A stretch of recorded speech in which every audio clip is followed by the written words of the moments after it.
오늘 주일 새벽에도 주 앞에 나아와 이 주일을 준비하며 하나님께 함께 예배드리는 모든 성도들에게 하나님께서 복 주시고 지켜주시고 은혜와 평강 베풀어 주시기를 소원합니다. 우리가 지난 시간에 디모데후서 2장을 묵상하며 그리스도의 좋은 군사가 되기 위해 힘써야 할 세 가지에 대해서 함께 생각해 봤습니다. 그리스도의 좋은 군사가 되기 위해서는 첫째로 진리의 말씀을 옳게 분별하도록 힘써야 하고, 둘째로 자신을 깨끗하게 해야 하며, 셋째로 온유한 자가 되기 위해서 힘써야 한다고 합니다. 이 모든 것을 한마디로 표현을 하자, 한 단어로 압축시켜 보자면 경건 생활을 위해서 힘써야 한다라고 말할 수 있겠죠. 경건이라는 표현은 그리스도를 아는 지식이라는 의미로 생각해 볼 수 있겠습니다. 그리스도인은 말씀을 통해 또 자기 성찰을 통해 영적 성숙을 갖추어야 되는데 그것을 우리는 경건이라고 말합니다. 오늘 디모데후서 3장에서는 앞에 부분은 경건을 방임하는 자들과 또 뒤에 부분은 반대로 경건을 이루기 위한 우리의 자세는 무엇인가에 대해서 다루고 있습니다. 먼저 1절에서 9절의 내용은 경건을 방임하는 자들에 대한 이야기입니다. 이들은 그리스도를 아는 지식을 업신여기는 자들이다라고도 표현할 수 있습니다. 1절에 보면 너는 마지막 날에 어려울 때가 올 것이라는 것을 알아야 된다라고 말하고 있습니다. 이는 경건에 힘쓰지 않는 자들에게는 심판의 날이 그들에게 곧 임할 것이라는 것을 기억해야 된다는 것을 말하고 있습니다. 그들은 하나님보다 다른 것에 더 우선순위를 두고 살아가는 사람들입니다. 2절을 보면 그들이 하나님보다 더 우선시하는 것들을 나열합니다. 자기를 사랑하고 돈을 사랑하고 자랑하고 교만하고 하나님을 모독하고 부모를 불순종하고 감사하지 않고 거룩하지 않고, 우리가 이 내용을 잘 들여다보면 결국 하나님보다 자기를 더 사랑하는 사람의 전형적인 모습들이다라고 볼 수 있겠습니다. 하나님의 주권과 말씀에 전혀 관계없는 사람인 것처럼 살아가고 있는 것입니다.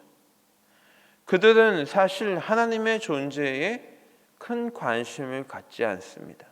하루하루를 살아가면서 하나님을 기억하지 않고 하나님을 묵상하지 않고 하나님의 살아계심에 대하여서 크게 관심이 없는 사람들입니다. 하나님의 말씀을 멸시합니다. 하나님의 말씀인 성경책을 한 번이라도 읽어보려고 생각하지 않습니다. 십계명의 가장 기본인 하나님 사랑과 부모 사랑, 즉 이웃 사랑에 대해서 사실은 큰 관심이 없는 사람들이라는 것이죠. 경건을 이루려고 하는 삶의 모습은 어떨까 한번 생각을 해봅시다. 어떤 사람이 그리스도의 복음을 알게 되었고 그 구원의 은혜로 말미암아 새롭게 창조된 삶을 살아가게 됩니다. 그리고 그 마음의 중심이 예수 그리스도로부터 지배를 받고 이끌림을 받아서, 그러면 어떤 현상이 일어나느냐? 그 이전의 삶의 모습이 거북하게 느껴지게 되고 이제는 그런 삶을 떠나고 살고 싶다는 그런 마음의 갈증, 소망이 생기게 됩니다. 이렇게 삶의 변화가 일어나는 것, 나의 이전의 삶이 나의 인생에서 사라졌으면 좋겠다는 그 소망함이 생기는 것, 그것을 우리는 경건의 능력이다라고 볼 수 있겠습니다. 하지만 5절에서 경건의 능력을 부인하고 경건의 모양만 갖추고 있다는 것은 복음과 말씀을 머리로만 이해를 하고 실제로는 그리스도의 인도함을 받지 못하고 있다는 그런 모습으로 우리가 생각해 볼 수 있겠죠. 그래서 그런 사람들은 사사로이 말씀을 풀이하게 됩니다. 헛된 지식으로 사람들을 혼란스럽게 만듭니다. 성경이 진짜 말하고자 하는 바와 내가 세상에 살아가는 그런 통념을 섞어서 이것이 하나님의 말씀이고 나의 주장을 뒷받침하는 근거가 하나님의 말씀으로 여기게 되는 아주 이상한 신앙생활을 하게 되는 것이죠. 그러니 이런 사람들로 인하여 교회가 어지럽혀지는 것은 어쩌면 당연한 결과입니다. 5절에서 말하는 이런 사람들은 흔히 우리가 성경에서 거짓 교사, 거짓 선지자들이다라고 표현하는 자들입니다.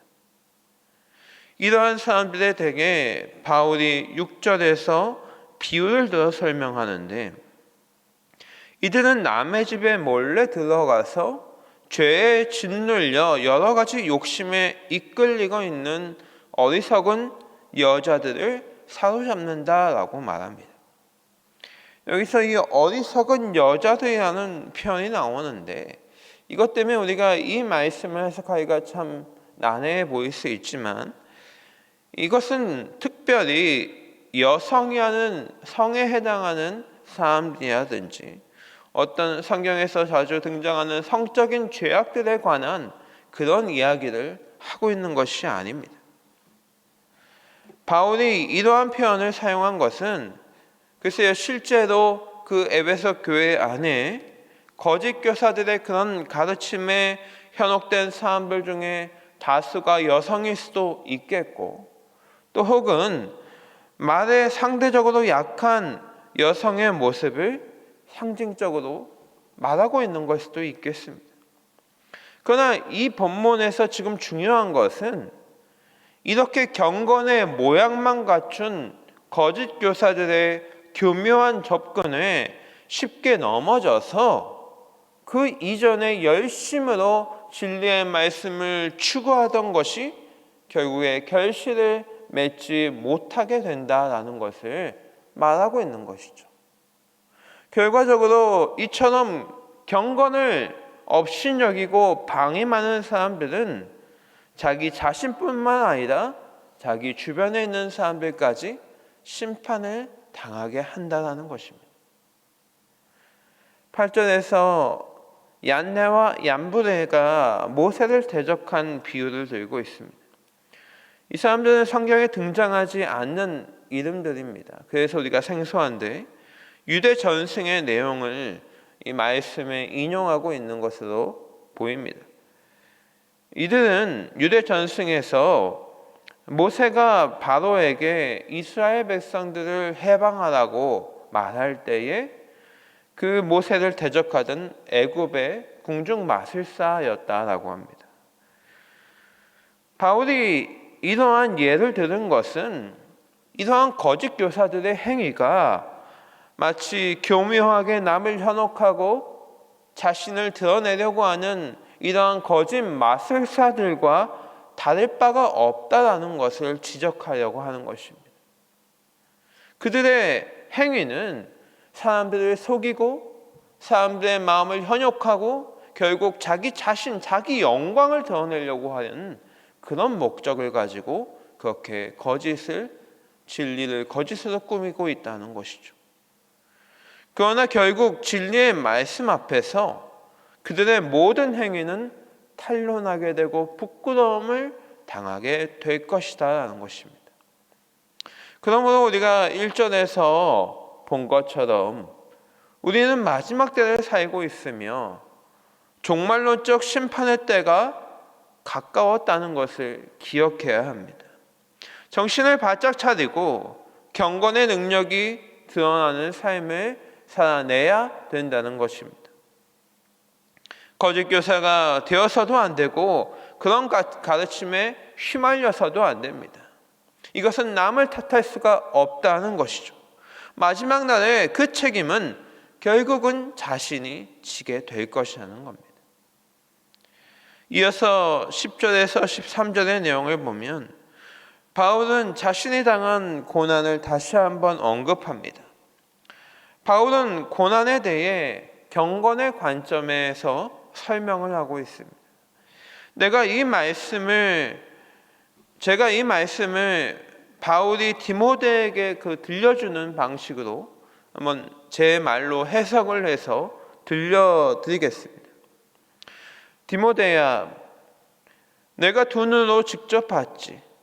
내가 직접 경험했지.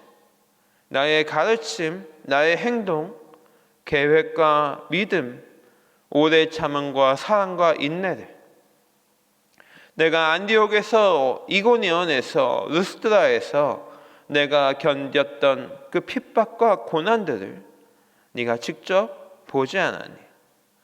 예수 안에서 경건하게 살기 원하는 사람들은 다 이렇게 핍박을 받는 거란다. 그런데 저들을 봐라. 저 거짓 교사들에게는 고난의 증거가 없지 않니? 그러니 저들을 두려워할 필요가 없다. 우리가 이 12절에서 무릇 그리스도 예수 안에서 경건하게 살고자 하는 자는 박해를 받으리라 라는 이 말씀을 보게 되는데, 오늘 믿고 있는 우리의 머릿속은 이 말씀을 읽을 때 사실 혼란스럽기도 합니다. 왜 그렇습니까? 우리는 예수 그리스도를 믿고 구원을 받으면 만사형통한다는 가르침에 늘 익숙해 있기 때문입니다. 그리스도인에게 고난이 있을 수 있다는 말은 우리가 들었지만 사실은 그냥 듣고 흘려버리거나 외면하는 경우가 많았습니다.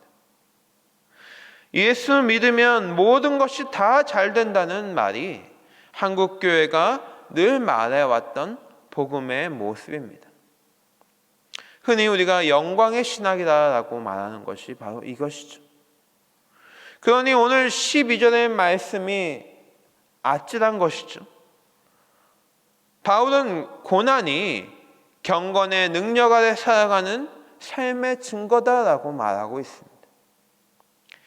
예수님께서도 하나님의 나라와 고난은 밀접한 연관이 있다는 것을 말씀하셨습니다.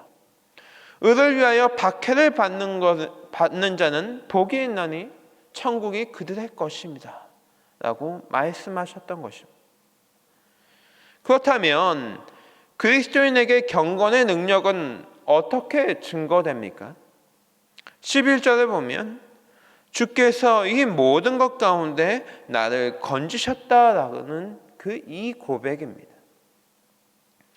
경건하게 살고자 하는 자들은 고난을 겪게 되지만 결국은 하나님께서 그 고난 가운데 우리를 도와주시고 건져주시는 것을 경험하게 된다는 것이죠. 사망을 패하시고 생명과 썩지 아니할 것을 드러내신 그 복음의 능력을 우리의 고난의 자리를 통하여서 체험하게 하신다는 것입니다. 고난을 통해 나를 건지시는 그 하나님의 손길을 경험하게 하실 것이다.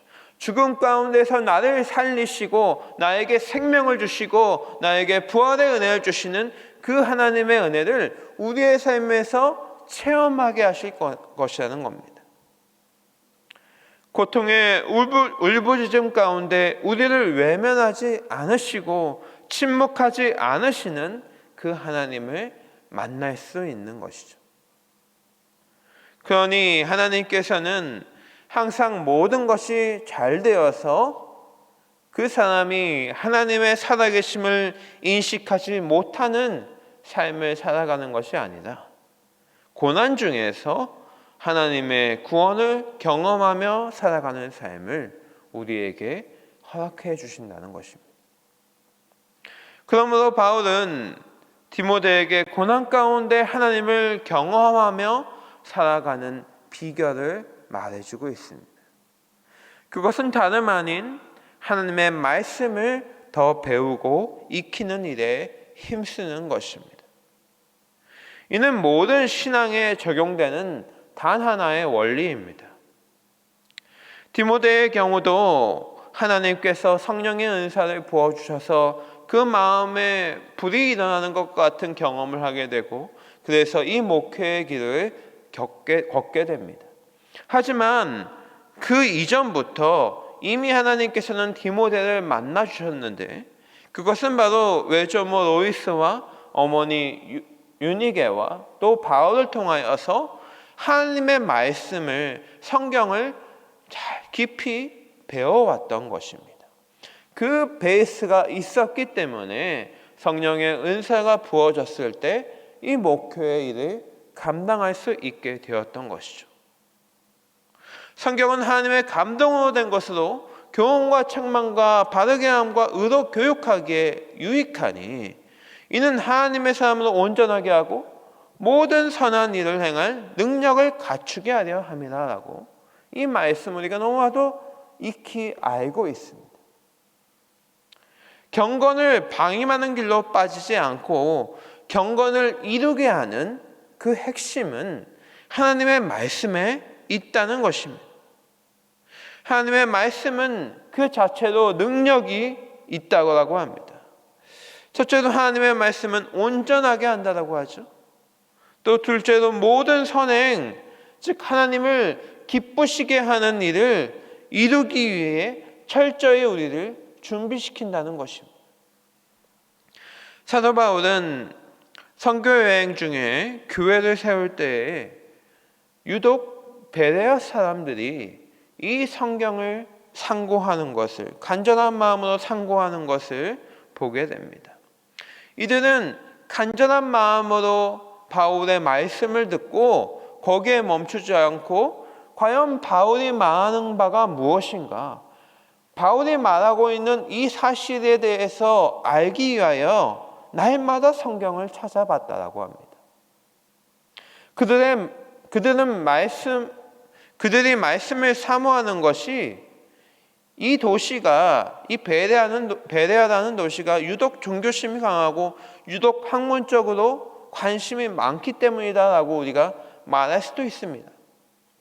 하지만 여기에서 중요한 것은 성경을 상고하고 이 날마다 성경을 읽었던 이 모습들을 통하여서 이 도시에 사는 많은 유대인과 헬라인이 믿게 되었다는 것을 증언하고 있는 것입니다.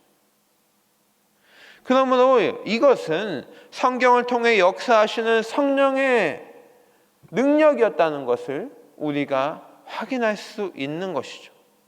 그들은 비록 학문적으로 그 말씀을 봤을 수도 있겠지만 성경을 날마다 읽는 이것을 통하여서 그들의 삶에 성령의 능력인 구원의 역사가 일어났다는 사실을 우리는 기억해야 합니다. 결국 복음을 듣고 주 안에 경건을 이루게 하시는 가장 중요한 매개체는 하나님의 말씀이라는 것이죠. 우리 대한민국의 부흥과 회개의 물결이 일어나던 20세기 초반에 전 세계적으로 많은 부흥의 역사가 일어났습니다. 비단 우리나라에서만 일어난 것이 아니라 19세기 말에서부터 20세기 초반까지 전 세계적으로 많은 부흥의 불길들이 일어납니다. 무수히 많은 선교 헌신자들이 일어나서 믿지 않는 영혼들을 향한, 열방을 향한 복음을 전하기 위해 그 젊은 목숨들을 헌신하였습니다. 하나님께서 이 민족의 비참함을 아시고 크신 사랑과 그 관심으로 세상 사람들의 눈길이 닿지 않던 이 땅에까지 선교사들을 보내주셔서 놀라운 복음의 역사가 일어나게 하셨습니다. 근데 그때 당시 유독 한국교회가 가지고 있는 특징이 한 가지 있었습니다. 이 부흥의 역사가 일어나기 시작해서 한국교회가 계속해서 퍼져나갈 때, 이 복음이 퍼져나가는 동안에 한국교회에 유독 이 현상이 많이 일어났는데, 그것은 바로 한국교회에는 하나님의 말씀에 대한 간절함이 있었다는 것입니다. 말씀을 듣고 성경을 읽는 것을 유독 사모하는 그런 신앙의 모습이 있었습니다. 성경을 너무 많이 읽은 나머지 이 얇은 종이가 찢어질까 봐 이 두 손으로 조심스럽게 성경 한 장 한 장을 넘기며 밤이 새도록 성경을 읽었던 그런 한국교회의 신앙의 모습이 있었습니다. 한국교회의 영적 성장은 바로 이 말씀을 사모하는 것에 있었다는 것이 여러 선교사들의 증언입니다. 성경을 바르게 읽고 해석하고 가르치고 배우는 자들에게는 흔들림이 없습니다. 우리가 치우쳐서 멸망에 이르지 않기 위해서는 말씀을 바로 배우고 붙들고 살아가는 것이 중요합니다. 말씀을 바로 아는 사람은 교만하지 않습니다. 자랑하지 않습니다. 무절제하지 않고 자기의 쾌락에 빠지지 않습니다. 자신의 쾌락을 위해서 하나님을 이용하지도 않습니다. 세상의 것과 하나님의 생각을 분별할 수 있기 때문에 악한 자의 괴계에 걸려 넘어지지 않습니다. 그러므로 말씀이 우리의 인생의 가장 큰 무기이며 우리의 인생을 참 하나님의 백성답게 살아가게 하는 그 가장 중요한 매개체하는 것입니다. 저도 제 인생을 돌아보면 제 인생의 가장 중요한 터닝 포인트가 이 말씀을 보는 눈이 열렸을 때가 아닌가라는 생각이 듭니다. 내가 우매하고 세상의 관점에서 이것이 맞는 걸까? 이것이 틀린 걸까? 무엇이 하나님이 원하시는 걸까? 무엇이 하나님이 기뻐하시는 뜻일까? 이것에 대해서 고민할 때 결국 이 말씀을 보는 눈이 열리면 이 성경이 무엇을 말하고자 하며 하나님께서 원하시는 바가 무엇인지가 그 안에서 드러나게 되면 우리의 인생이, 우리의 삶이 달라진다는 것입니다. 우리의 생각이 바뀌면 우리의 머리가 열립니다. 그리하여서 바로 살게 될 수 있게 되는 것이죠. 성경은 우리를 교정할 수 있는 능력이 있다고 말씀하십니다. 사랑하는 여러분, 말씀을 가까이 할 수 있는 것은 신앙인에게 가장 큰 복입니다. 오늘 우리가 앞서 불렀던 찬송가의 가사처럼 생명의 말씀이 나의 길과 믿음을 밝히 보여주신다 라고 말하고 있죠. 요즘 우리가 살아가는 시대와 환경은 마치 그동안 우리의 신앙의 수준이 어떠했는가를 시험하는 때인 것처럼 느껴집니다. 내가 얼마나 오래 신앙생활을 했건, 내가 얼마나 성경 말씀을 많이 읽었건, 내가 얼마나 수많은 예배를 드렸건, 요즘 이 시대의 모습을 보면 우리가 하나님 앞에 중간 점검을 받고 있구나라는 그런 생각을 많이 합니다. 우리 각자가 하나님 앞에서 나의 신앙의 수준이 이 정도였다는 것이 드러나고 확인되는 때입니다. 여러분, 우리 말씀을 더 가까이 하시길 바랍니다. 아무도 우리의 신앙에 대해서 책임져 주지 않습니다. 마지막 날이 되면 우리의 구원의 문제에 대해 그 누구에게도 책임을 물을 수가 없습니다. 결국 하나님과 나와의 문제일 것입니다. 이 하나님께서는 우리에게 이미 우리가 구원받는 것에 있어서, 우리가 구원의 삶을 살아내는 것에 있어서 가장 좋은 도구를 이미 우리에게 허락해 주셨습니다. 그리고 이 말씀을 깨닫게 하기 위하여 성령을 우리에게 보내주셨습니다. 이미 하나님께서 우리에게 베푸신 것은 충분합니다. 이제 우리가 하나님의 귀한 말씀을 더 깊고 풍성히 알아가기 위하여, 그 경건의 능력을 체험하기 위하여 애쓰고 수고하는 일만 남았다는 것입니다. 이 하나님의 말씀을 기뻐하며 사모하며 이 생명의 말씀이 진실로 나에게 생명을 주고 나에게 양식을 준다는 것, 이 사실을 잊지 말며 이 경건의 능력을 체험하며 살아가는 귀한 믿음의 자녀들 되시기를 주님의 이름으로 축원합니다. 사랑과 은혜가 풍성하신 하나님 아버지, 오늘도 이 새벽에 주님 앞에 나와 이 주일을 준비하며 다시 한번 하나님의 말씀의 귀함에 대하여 묵상하게 하심을 주님 감사를 드립니다. 어떻게 우리가 하나님의 군사로 하나님을 기뻐하시는 자로 하나님 우리가 힘쓸 수 있을까? 우리가 어떻게 이 경건의 삶을 이뤄갈 수 있을까? 우리가 깊이 생각해 볼 때에 하나님 나에게는 이 능력이 없다는 것을 발견하게 됩니다. 내가 이 땅에 살아가던 열심으로, 내가 이 땅에 살아가던 나의 의로, 내가 이 땅에 살아가던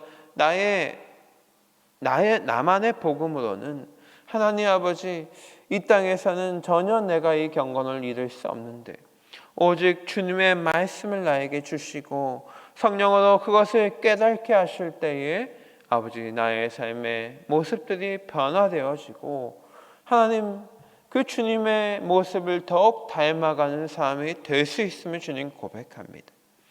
하나님 오늘 우리에게 주신 이 말씀이 하나님 나의 인생의 가장 귀한 보물이 되게 하시고 아버지 나의 삶을 가장 빛나게 할 수 있는 보물이라는 것을 깨닫게 하여 주시어서 하나님 분별되는 인생, 주의 말씀으로 주님 나의 옳고 그름의 기준이 되는 인생, 하나님 주의 말씀이 나의 삶의 모든 삶을 지배를 받는 그런 인생을 살아갈 수 있도록 아버지 은혜를 베풀어 주시옵소서.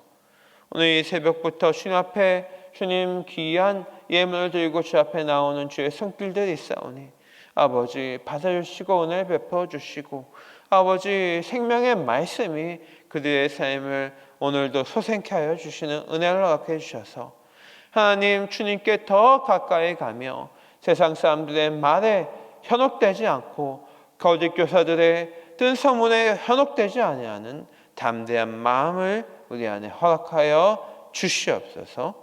하나님께서 우리의 삶을 통치하여 주시고 오늘 이 주일에도 주님의 말씀 가운데 귀한 은혜 베풀어 주셔서 삶의 놀라운 변화를 경험하게 하시며 하나님 기쁨의 발길로 현장으로 돌아가 하나님께서 기뻐하시는 삶을 살아가게 해 주실 줄을 믿사오며 살아계신 예수 그리스도의 이름으로 기도드립니다. 아멘. 하늘에 계신 우리 아버지의 이름을 거룩하게 하시며 아버지의 나라가 오게 하시며 아버지의 뜻이 하늘에서와 같이 땅에서도 이루어지게 하소서.